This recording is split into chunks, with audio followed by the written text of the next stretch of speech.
O kabayan, si Broly pala yung ginawa natin kabayan. Yung problema, repair, body repair tayo talaga. Car body repair tayo, oh. Ay, nakalord. Oh. So, ang ginawa ko, ribit na lang. Kasi yung pangilalim yan, nilagyan ko na ng primer. Parang hindi nakasama sa trabaho to eh. Kasi tatagal tayo eh. May oras tayo kabayan. Yun, niribit natin yan. Tapos panel banding natin yan dito. Panel banding na natin. Tapos yung baba, takpan natin to ng plate pa rin. Yung kuha natin ng plate. Ano, kabila, ganun din. Bumper repair eh. Kabilaan, ito. Wala na oh. Palit sa'yo. Di siya baba. Oh, lampas na ito dito. Eh, tsaka binet. Lampas na siya dito kabayan oh. Dapat lampas siya oh. Kaya natin yan. Puro kalawang to. Oh. Puro kalawang yan. Kamatay lampas pala to. Ito pala dito. Lampas to siya dito. Oh, okay lang. Oh, parehas lang.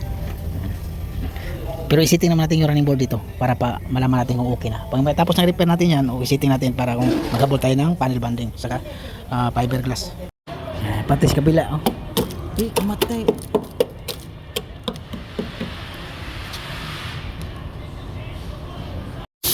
So update tayo kabayan. So ito kabayan, okay na to dito. Yan. So siniting din natin to dito para makita natin yung alignment dito kasi may linya yan yung kanto niyan. So nilagay natin yung bumper para makita natin. Tapos saka natin tanggalin yan pag makumpleto na kasi yung kabilang side. Ito okay na din to sa kabayan.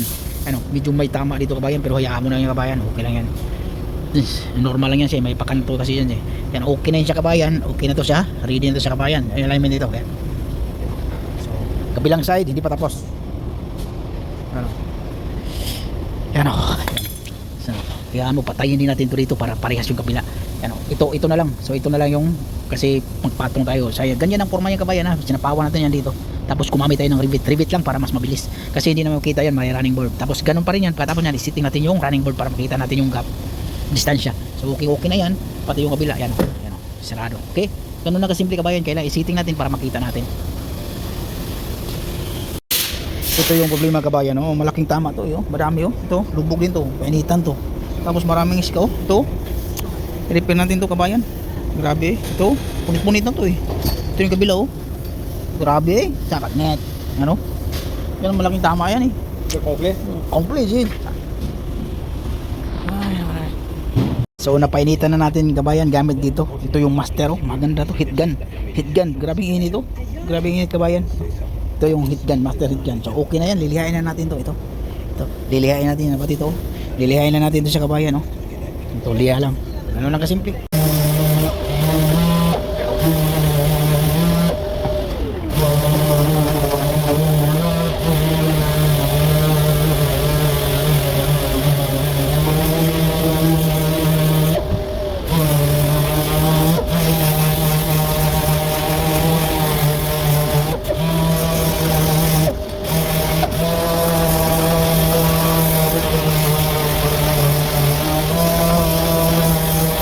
So ganun lang kabayan, lilihain mo lang siya kabayan katulad nito. Ayan, lilihain lang natin yan ng yun, umpisa ko ng 80 kasi yung iba kasi malalalim. Kaya gumamit ako ng 80, 120, 180, 320 pa rin tayo tapos 400.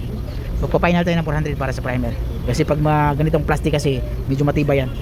Mas maganda yung 400 kalas. Yan kabayan, yung ni-repair natin kabayan na body repair yan oh. Nalagyan na natin ng primer. Ganun. Pero hindi tayo naglagay ng primer ha. Tumulong lang tayo dito. Sa pag-tape tayo nag-tape dito. Yan, oh. So okay na yan siya, lilihain na lang yan. Original primer nilagay natin dyan, hindi UV primer. Pati yung hood, yung kasama pala natin sa repair yung hood. Ito. Yan, yung hood to. Tapos yung pintuan, dalawang bumper din. Dalawang pintuan kabilaan at saka yung dalawang bumper. Yan. So, lilihain na lang siya kabayan. So okay yung alignment kabayan ha. So nalagyan natin ng anti-rust lahat yan. Pati yung kabila. Bumper okay na yan oh. Wala. Matay. Kabila oh.